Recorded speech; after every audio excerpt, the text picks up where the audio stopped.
রংপুরে দুটি সরকারি মাধ্যমিক বিদ্যালয়ের নির্মাণ কাজ ৪ বছরেও শেষ হয়নি। প্রকল্পের মেয়াদ পেরিয়ে গেলেও ঠিকাদারি প্রতিষ্ঠানের গাফিলতি ও দীর্ঘসূত্রতায় থেমে আছে নির্মাণ কাজ। রংপুর প্রতিনিধি শাহরিয়ার মিমের তথ্য ছবিতে ডেস্ক রিপোর্ট। রংপুর নগরীর হাজীপাড়ায় পুরনো রেডিও সেন্টার এবং কামাল কাসনা এলাকার বোলতায় দুটি সরকারি মাধ্যমিক বিদ্যালয়ের ভবন নির্মাণ কাজ শুরু হয় ২০২২ সালে। ৪৭ কোটি টাকা ব্যয়ে দুই স্কুলে দুটি ১০তলা ভবনের নির্মাণ কাজ ৩৬ মাসের মধ্যে শেষ হওয়ার কথা ছিল।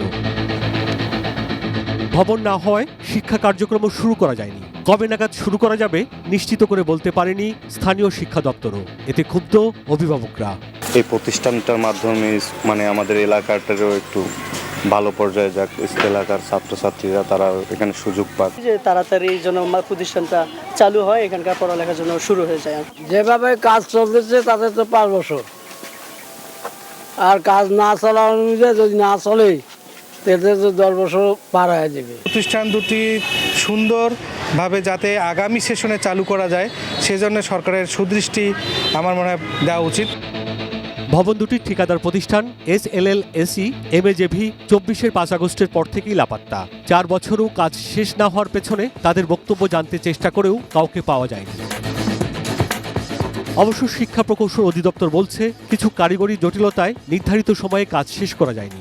স্টিয়ারিং কমিটির মিটিংয়ে সেটা অনুমোদন হলে আমরা টেন্ডারে যাব।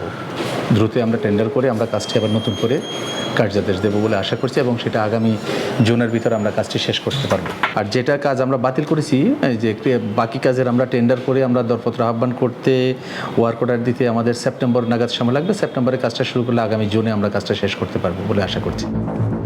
জনবহুল রংপুর নগরীতে সরকারি মাধ্যমিক বিদ্যালয় প্রয়োজনের তুলনায় এমনিতেই কম।